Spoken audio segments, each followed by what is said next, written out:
So you may or may not remember the greatest movie ever made, Jumper from 2008, the film where Hayden Christensen played a guy who could teleport while he was chased by Samuel L. Jackson with a taser. Now, I'm going to be honest, I loved this movie growing up, mainly because I was a child and it had teleportation, but even then I still kind of enjoy this film, despite the fact it's clearly full of inconsistencies, glaring plot holes and horrid acting. However, the same absolutely cannot be said for its tie-in video game Jumper, Griffins Story, a game that follows Jamie Bell's character from the film. Released in 2008 for the Xbox, PlayStation and Wii, Jumper Griffins Story comes from Brash Entertainment. These are the people who brought you such classics as Alvin and the Chipmunks, and whose entire game gallery has an average IGN rating of 3.2 out of 10. But to really show you just how vile this game is, here's a review I've found online. To all the truck drivers out there who are transporting copies of Jumper Griffins Story to retail, please redirect your shipments to Alamo Gordo, New Mexico. You'll know you're in the right location when you see thousands of ET cartridges moving out of the way to make room for your shipment. And from that, you should know exactly what this game is going to be like. So anyway, without further ado, here's Jumper Griffins Story. So the game's story is just like the movie, terrible, only it's worse because it's 3 times as long. Essentially, it's a generic revenge story that's been done 1,000 times before. The bad guys, called Paladins, killed Griffin's parents, so he wants to kill them. Although I can't really complain about this because the game is actually canon and this happened in the film. However, what I can complain about is the approach they've taken to actually make it canon. Because you'd expect it to be a prequel, but for some mad reason they've decided to have it run adjacent to the movie's plot, which has backfired astronomically. See, what they've done is take the most insignificant scenes from the movie and make them the entire game. For example, in the film, Griffin mentions very briefly how he has a scar from fighting Roland. You see this? Our first round in the port.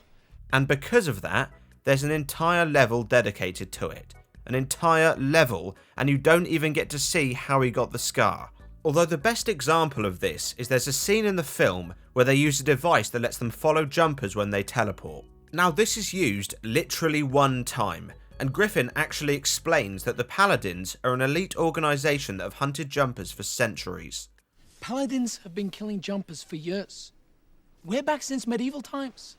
So them having such a device makes perfect sense. I mean, the reason they only use it once, I've got no idea, but the fact they have it does. So it doesn't need fucking explaining. But when it comes to the game, an entire mission, nearly half an hour of pain, just so you can watch 2 blokes struggle to carry a box, which by the way, is much bigger than it is in the movie. It's actually one of those things where if you haven't seen the movie, you won't understand it. And if you have seen the movie, you won't understand it. But then again, even if this game had a great story, I'm not sure how much difference it would have made. So what makes this game truly horrid is the gameplay. See, I've talked about games before with simple combat. The Sopranos, Kick-Ass 2 both had incredibly bare-bones combat systems. But here, it's dialed up to 11 on the scale of sheer unfiltered awfulness. Basically, you start the game, press A, and that's it. Seriously, you just press A, automatically lock onto everything that breathes, and eventually they'll die.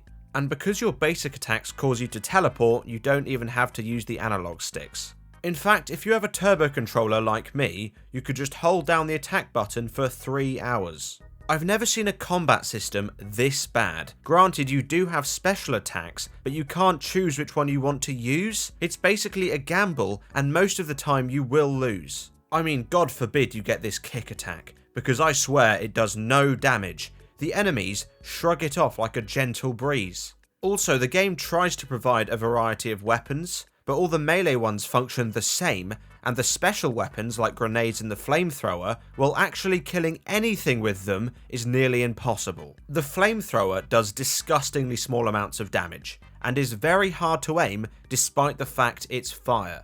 And the grenades are literally impossible to aim and have a blast radius of an actual fun snap.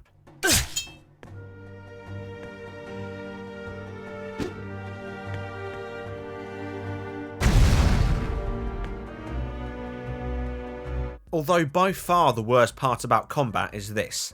See, the game is very easy, too easy in fact, and the only real threat you'll run into are these electrical traps. But even then, they're effortlessly easy to escape from, and you can basically tank damage until the end of time.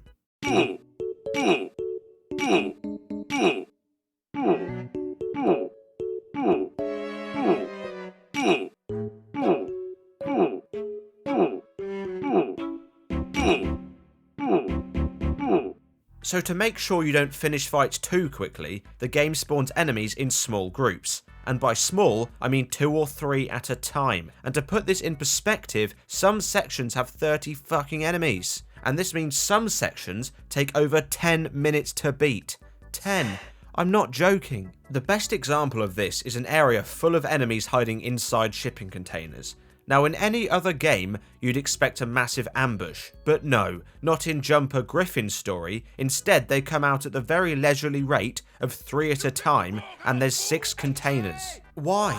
Just fucking why? What was the idea? To make the game agony to play? Because if it was very successful. Oh, and the best thing is that the checkpoint system is completely fucked, and if you die, the game will undo 70% of your progress. It basically spits in your face and says, remember that part you hated? Well, you have to do half the level and that all over again. Now let's talk about the reason you'd actually play this game, the jumping.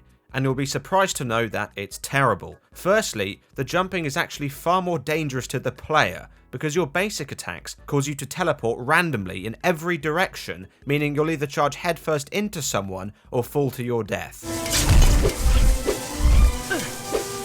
On top of this, the manual jumping takes an eternity, and it can be such a bugger to aim that 99% of the time, you won't bother with it.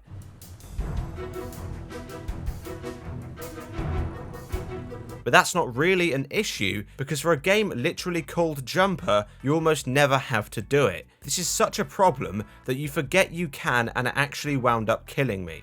And can I mention how the maps are just terrible and will add weird and or pointless elements that make no sense. Like there's a section where you have to deactivate an alarm and the game actively encourages stealth.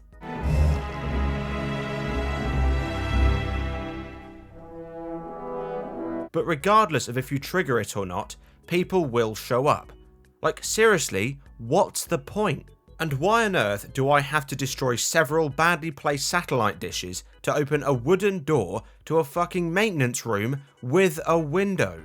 The guy can literally be anywhere on the planet at any point, yet he can't get inside a room he can see inside of. However, the worst example of this is actually a very simple one, where you have to place a pot on a stand to open a hidden door. Now this sounds simple, but the thing is, it's the only puzzle in the entire game. Until this point, it's been your standard beat 'em up, kill everything and move on. So when the game suddenly introduces this shit, surprise surprise, you have no clue what to do. And this seems to be a running theme, adding random features that never appear more than once. Like one machine gun turret, one floor trap, one room filled with gas that you'll definitely die to because you've forgotten you can teleport. Why bother doing this if you're just going to add one of everything? I don't get it. Now finally, I want to mention the bosses. Firstly, they're much like the basic enemies, awful, except they're even more broken.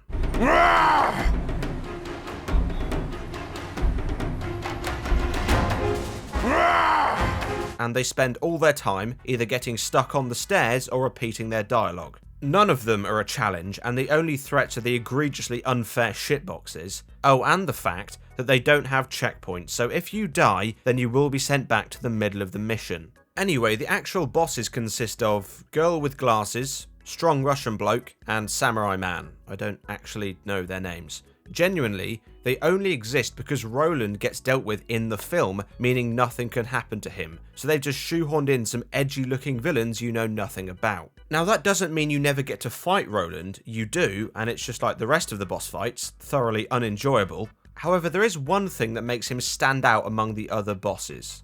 See, as mentioned, Roland is played by Samuel L. Jackson in the film, and I'm fairly certain they were aware he played Mace Windu in the Star Wars prequels.